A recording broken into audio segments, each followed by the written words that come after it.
On today's program, I'm going to give you permission. Permission to be completely unreasonable. You're going to love it.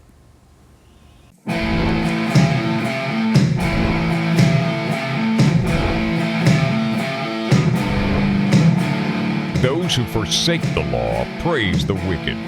Those who uphold the law resist them. Welcome to the Voice of Resistance. Here's your host, Randall Terry. If you need it, I'm giving you permission. Permission to be unreasonable.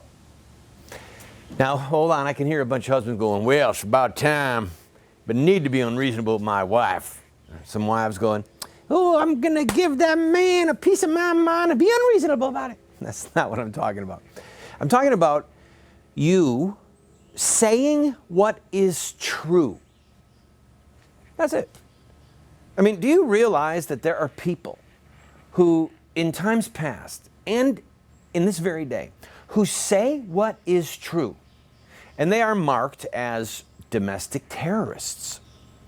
They're marked as intolerant zealots trying to push their religious views on other people. They're browbeaten in any number of ways, and the net effect has been that a lot of us have dialed back our willingness to say the truth in a way that is commensurate with the topic. Let me give you a very almost silly illustration. If you were in a building and you could see through a big plate of glass a murder taking place just outside, just literally on the other side of the plate of glass, what would you do? What would you say? And how would you say it? If you were sitting eating dinner and there were people who had their back to the window, would you say, you know, I know this might not be the appropriate time to bring this up, and I don't want to seem extreme, but there's a man putting a knife into a woman out there and killing her. And from what I can see, she's screaming really loud and begging for help. But anyway, how's the dessert? No. If you've ever seen someone die, if you've ever been in the presence of someone who's dying, or someone who is seriously hurt with a lot of blood and a traumatic injury that requires immediate attention, what is the normal reaction? What is the appropriate reaction? In fact, what's the appropriate reaction if you see a woman getting mugged and having her life perhaps taken from her? What's the appropriate reaction? What's the appropriate tone of voice? What's the appropriate volume? Murder! Stop! Someone help! Police! Common tones of voice. Common vernacular goes out the window, all right? Now, let me retreat quickly and give you a historical illustration. If I say the name Patrick Henry, does that name ring a bell with you? Are you familiar with the Give Me Liberty or Give Me Death speech? Did you know when he gave the speech at St. John's Church in Richmond for that illegal parliament that was being held, that he was offending people in the room? There were people who put forth a motion for the Virginia legislature, the rump parliament as it was called, because they were meeting illegally, who put forth a measure to be voted on that they would send another treatise, or another treaty rather, entreaty to the King of England, saying, hey, come on, can't we get along? We can work this out. Meanwhile, there were guns fired in Boston. There were warships that were coming to enslave the country. And Patrick Henry stood up and gave what is now one of the most famous speeches in all of American history, commonly known as the Give Me Liberty or Give Me Death speech. But at the end of the speech, when he gave those famous lines and he said, is life so dear and peace so sweet as to be purchased at the price of chains and slavery? Forbid it,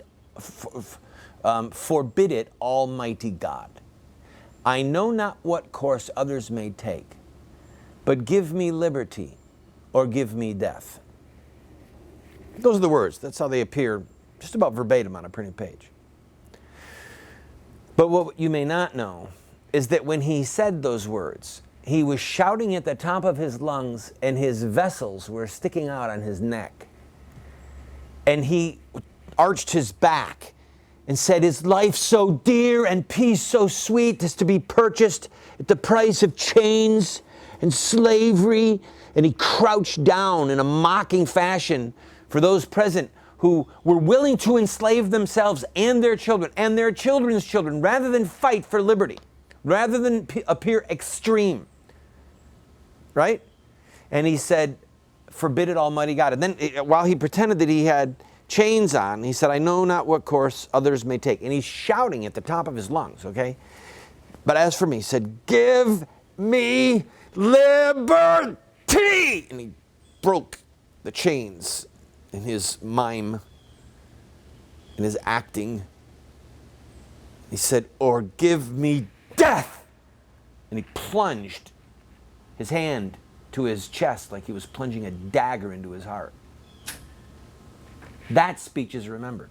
That single speech may have actually saved the American Revolution, because if the people in Virginia who wanted to have more peace with the king had gotten their way, the strongest colony in the Union would have not prepared itself to fight. And the British, if they had been able to crush the Virginia aristocracy and the Virginia revolutionaries, then in all likelihood the American Revolution would have been lost.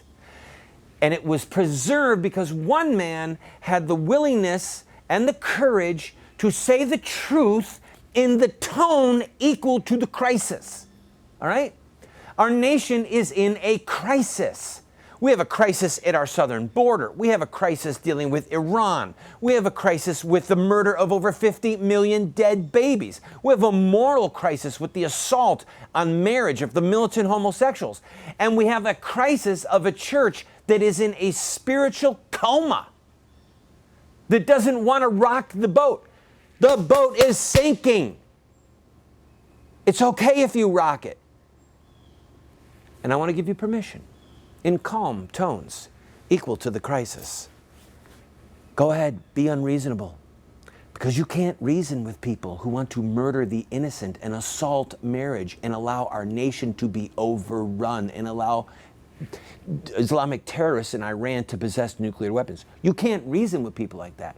So I want you to feel free to be as bold and courageous as you possibly can and join Patrick Henry in saying, "Give me liberty or give me death."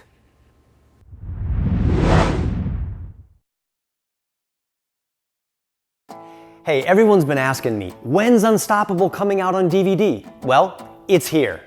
And I have created my own Deluxe signature version of Unstoppable that contains not only the movie, but over 5 hours of additional curriculum and study guides for your family.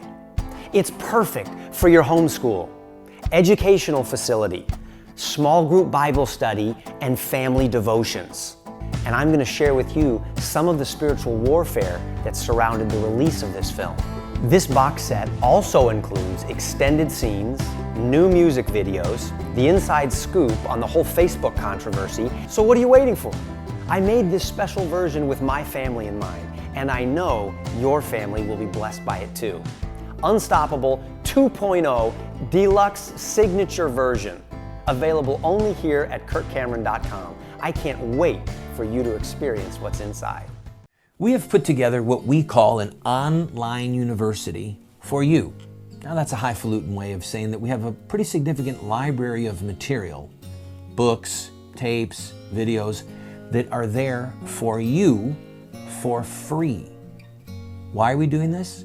Because America is desperate for new leaders, and because this material could help you to become the leader that you and God want you to be. Check it out and enjoy it.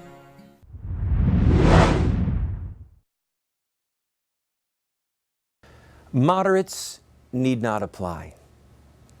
Really and truly, think back. Who are your heroes?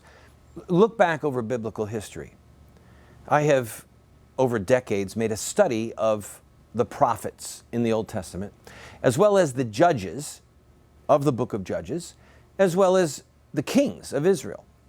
And blended them together, looking at when the nation of Israel was in a moral crisis, when they were overrun by their enemies, when God turned the sky to brass and withheld the rain so that there was massive economic calamity, starvation, upheaval,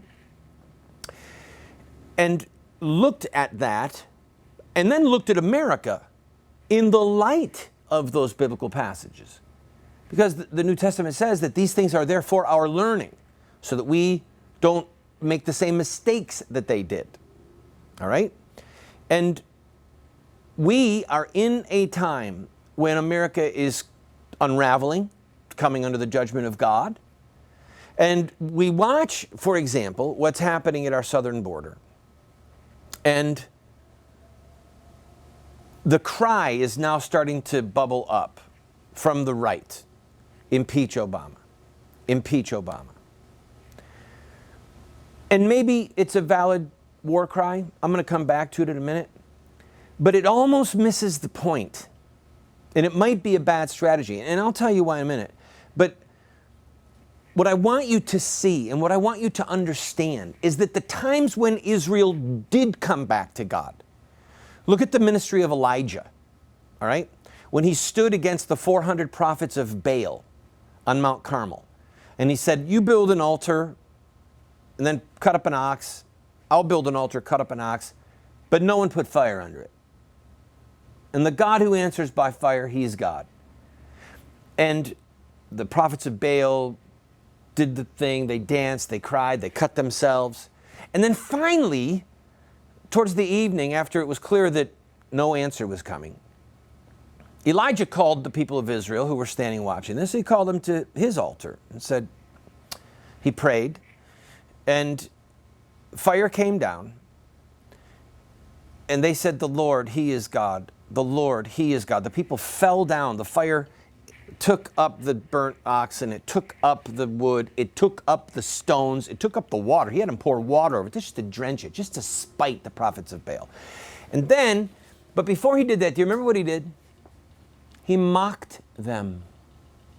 He said, yeah, surely Baal's a god. Maybe he's on a trip and that's why you guys can't find him. Maybe he's asleep and you got to wake him up. Maybe he's going to the bathroom and he can't be disturbed. He mocked them. There are things that are so ridiculous, things that are so evil that they should be ridiculed. And then after the fire came down, he told the people, round up the prophets of Baal and kill them all. And they took them down to the brook Kidron and killed them. Look at Gideon fighting against the Midianites. He had to destroy the village altar, the village idol rather. He sent back home most of the people, only fought with 300 men. Time and again in the scriptures, you see judges, you see prophets, you see David fighting Goliath. But it's always coupled with this belligerent defense of God's truth and promotion of God's law, and this unyielding, uncompromising declaration of what is right and why the evils and the troubles have befallen us. All right? And so I want you to consider the role that you can play as a righteous belligerent for truth, for justice, regarding the innocent lives of the babies, regarding marriage, regarding the socialist plantation, regarding the theft of our life and our goods and the redistribution of wealth, regarding our border literally being overrun. I want you to consider your own life, your own response in the light of the great heroes and prophets and judges and redeemers of the scriptures. Because if America is going to be restored, it's going to be because some of us had the metal in our spines and the cry in our throats to bring this country back to God and to moral sanity. And if we perish, the blame for it can be laid right at the doorstep of the Christian community, because we failed when we had the opportunity to restore this republic. We failed. because we were afraid and because we were addicted to bread and circuses and complacency and our own comfort and our own reputation and all the toxins of the soul that Christ warned us about. So if you want to be a part of the solution, be prepared to be a zealot that offends certain people. But better that your name is known and respected in heaven and known and feared in hell than you should be a part of the lukewarm mass who does little and accomplishes nothing. I'll be right back.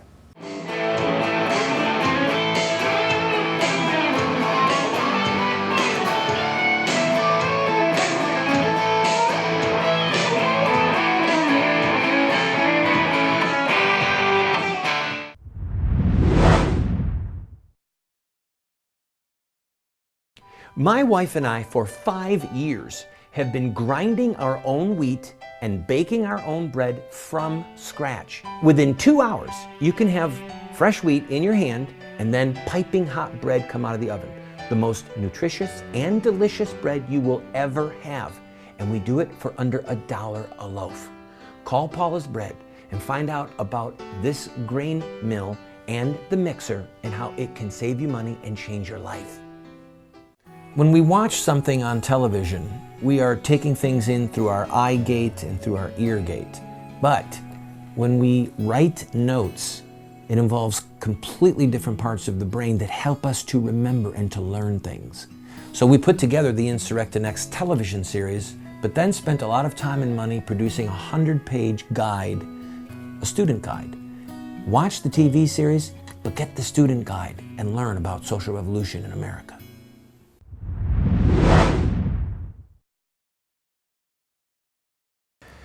One of the reasons I'm a little bit fired up today is I recently read an article by a Christian broadcaster who will go unnamed, a good man. Been broadcasting for 31 years, and he starts off his article saying he's been broadcasting for 31 years and he's never said that he believes a president is doing irreparable damage to our country. And this was going to be his flag in the ground, that on this day he was going to say that he believed that Barack Obama is doing and has done and continues to do things that are causing irreparable harm to the United States. And I read it, and it was like saltless oatmeal. Have you ever had oatmeal without salt? Try it sometime. It's intolerable. So I thought, this is why we're losing. When a man who has access to people via television and via articles, via radio, and he really thinks that his voice matters. And it's the first time, after 6 years of the Obama presidency, it's the first time, never mind Bill Clinton, never mind George Bush, never mind Jimmy Carter. This is the first time he's ever said that a president is doing irreparable damage to our country? Are you kidding me? Are you trying to indict yourself? Where are the Elijahs of God?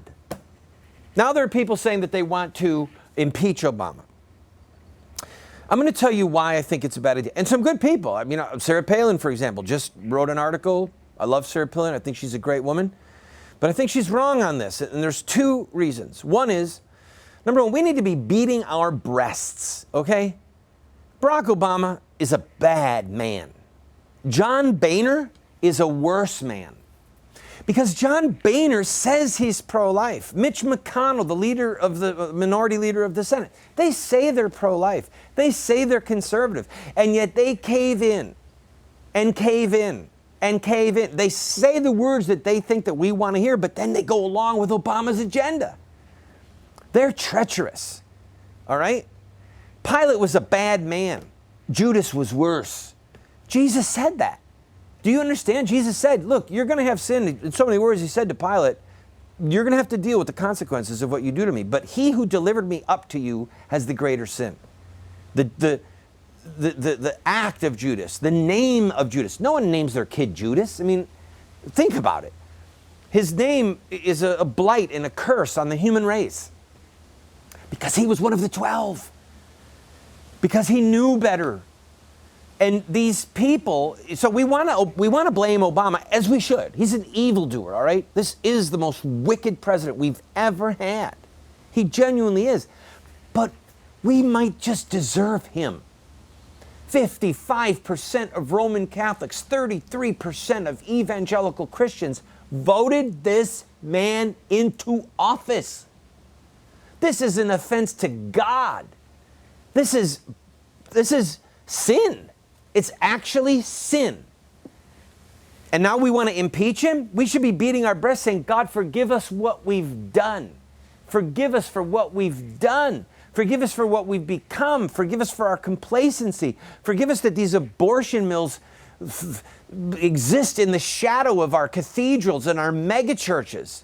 Forgive us, Lord, that we've taken the 501c3 bridle in our mouths and we march along with our Christian broadcasting and we don't name names and we don't condemn vile, treacherous policy sins so that we can raise money.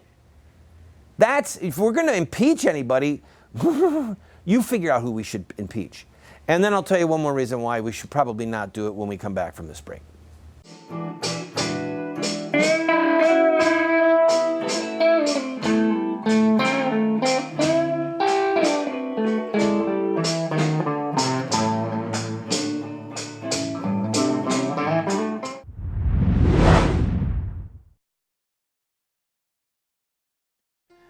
It took me 14 years to write it.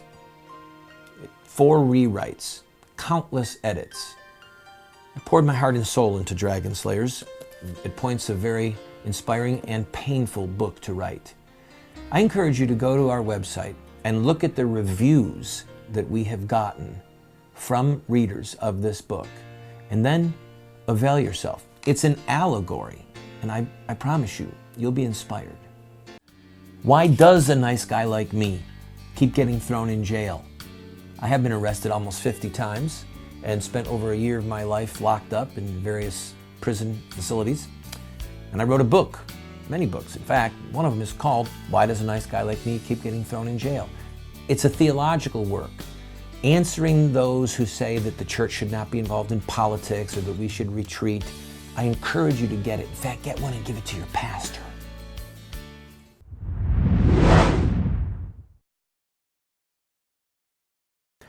I had a person say to me, we want to be able to reason calmly with the pro-abortion opposition and appear reasonable to them. And I said, I do not. Absolutely do not. How can you reason with somebody who wants to dismember human beings and says that this is a right? How can you reason with somebody who wants to reach into the most sacred part of what should be the most safe part and sacred part of a child's existence in the protection of his mother's womb? Rip that human being out and kill it. How can you be reasonable with that person? Well, we want to convert them. I said, I don't even care if I convert them. What I want to do is end the murder of children. I want to make it a crime. And to do that, I have to convert not the pro-abortion pagan to be pro-life. I need to convert the Christians out there to go from being pro-life with lip service to actually making it a priority in their lives to end the murder. Those are the people I want to convert. I want to convert you. Now let's talk about why it's a bad plan to impeach Obama.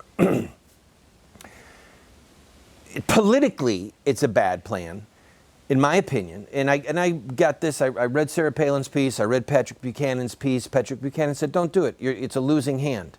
And he's right. I believe he's right. And here's why. Right now, the Democrats are on the ropes. They are on the ropes. Now, I don't trust the Republicans as far as I can throw them, but that's another matter. But if the Republicans squander the opportunity that they have, and the Democrats are saying, we've got to stop this maniac right-wing Tea Party-controlled Republican establishment from impeaching the president. If they are able to motivate their base and mobilize their base because we cry for impeachment, it will end up helping them in the elections that are coming in 14 and in 16. We don't want to do that. We want a righteous man or woman in the White House, okay? We've got to have somebody in the White House who will use the White House to enact severely needed reforms and to do it quickly. And if we try and impeach Obama now, we are going to squander the momentum that we have to get somebody good in office, and we might end up, God forbid, with Hillary.